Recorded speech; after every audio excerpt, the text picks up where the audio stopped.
Der bayerische Mann, und das findet er schön, faulenzt gern am Kanapee.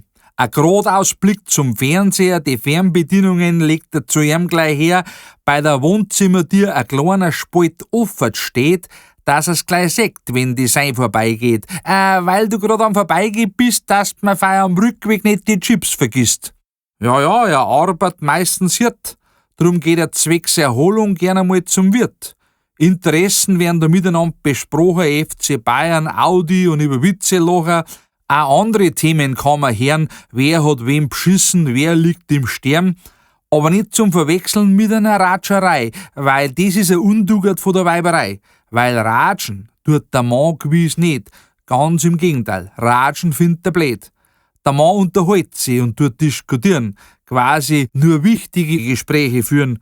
Und da sitzen sie dann gemütlich beieinander, man sucht eine Lösung für Deutschland. Praktisch kann man wirklich sagen, sogar in der Erholungsphase tut er schwere Lasten drum. Er schaut auch da, dass alles besser wird. Ja, wie gesagt, der bayerische Mann, der hat's Hirt. Drum, liebe Frauen, ihr habt es in der Hand, der's ihm verwöhnen, das ist gut für Deutschland.